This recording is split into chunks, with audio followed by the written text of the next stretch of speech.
Hi everyone, hope you're doing well. Today we're taking an updated look at Warface. It's a game that I've covered a few times on the channel before, but recently it's seen an increase in player numbers and popularity. They've even just finished off an esports tournament with a prize pool of $86,000. First up, a big thanks to Warface for sponsoring this video, and if you're interested in checking out the game for yourself, there's a link to play it for free in the description below.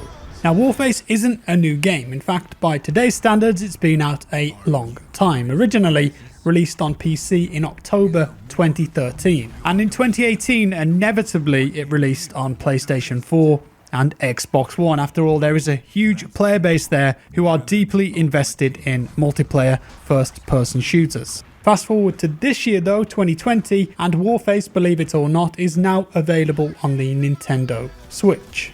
In fact, the developers believed that Warface could do really well on the Switch because of the overall lack of online shooters on that platform at the moment. And the Switch version includes all of the PvE missions as well as 5 PvP modes, 3 story-centric special operations, and all of the content from the latest update called Titan. More on that in a minute. So last year, Blackwood Games took over the development of Warface, formed from the original developers that worked on the game at Crytek Kiev. Now, there will be plenty of people that aren't all that familiar with this game, so let's just touch on exactly what it is. The first thing to know, and arguably the most important to a lot of people, is that this game is free to play. And at its core, Warface is a first-person tactical shooter, and its content is split across story-based co-op missions against AI and multiplayer PvP modes against other real players. It's also supposedly had over 80 million registered players across all platforms, so it's fair to say that the game isn't doing that bad for itself. Warface is a class-based shooter, and currently there are 5 classes in the game, with one of them being brand new. You've got the Rifleman, Medic, Engineer, Sniper, and then SED. All of these classes had their own benefits as well as different abilities and primary weapons. Rifleman has either an assault rifle or a machine gun for their main firepower, and their special ability allows them to restore ammo to either themselves or teammates. Medic, on the other hand, well, it's quite self-explanatory. Medics can restore health and revive teammates while utilizing shotguns as their primary weapons. Engineers, well, they have access to submachine guns, and while medics can offer up health benefits for teammates, engineers offer up replacement armor as well as the ability to deploy mines. They can also plant and defuse bombs 50% faster and can revive fallen SED teammates. Now, the SED class is essentially a giant Terminator class, and as such, the medic class wouldn't be all that useful for reviving, but the engineer would. It kind of makes sense. And the sniper, of course, well, you get all the big juicy sniper rifles and you can deploy anti-personnel mines, but it's the SED class that's the new addition in the game, and we're going to take a look at that now.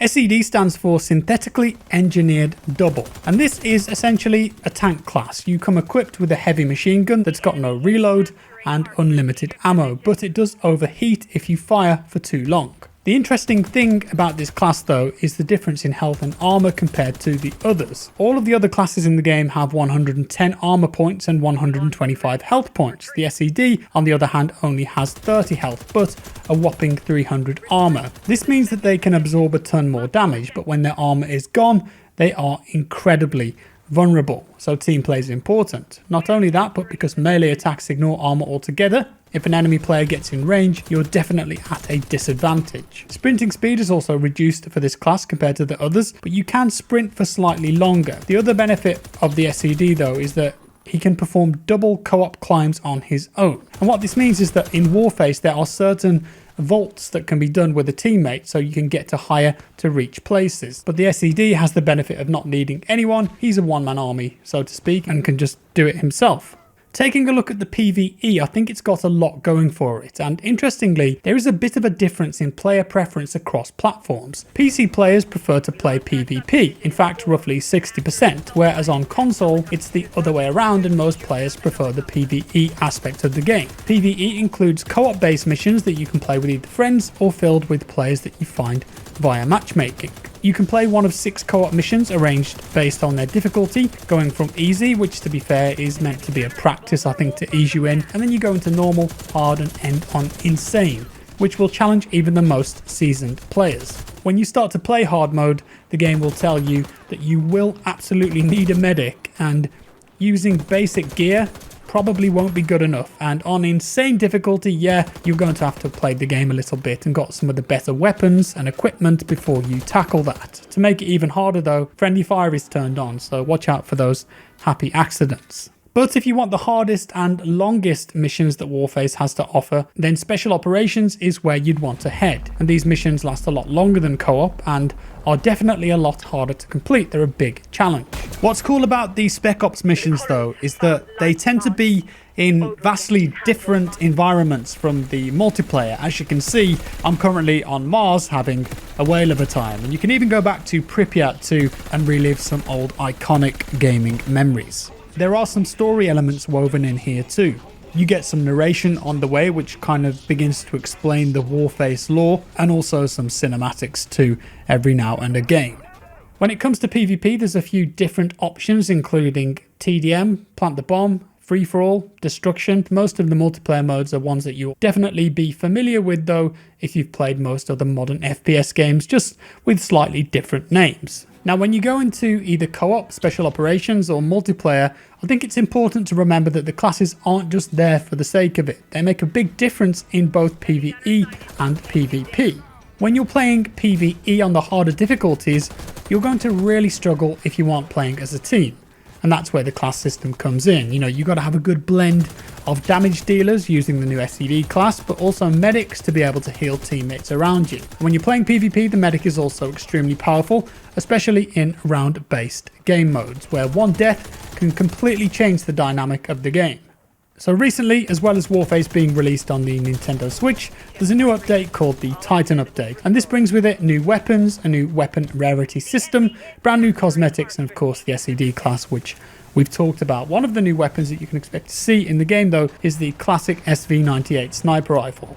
As well as that, there are changes to the slide speed, secondary gear slot tweaks, and a few small changes to weapon balance across the board.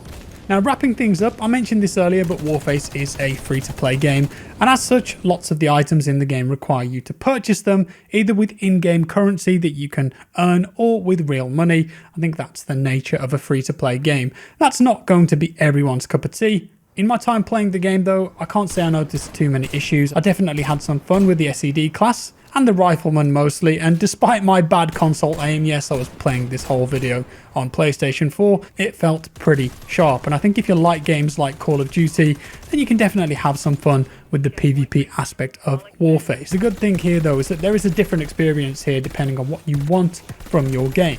Now the developers have said that they're also considering crossplay in the future, meaning it's possible that PlayStation and Xbox could one day be playing against and with each other, which definitely seems to be an upcoming and normal thing for games these days, or at least something the developers are aiming for. I think something like that is a huge plus for free-to-play games. Just being able to merge its player base across different platforms is pretty huge. And that's all for today, guys. I hope you enjoyed this one. Warface, I think, is an interesting game. I would argue that it's not that hugely well known in like the YouTube or Twitch space, but it's got a very healthy player base, so clearly more players are aware of it than you might think.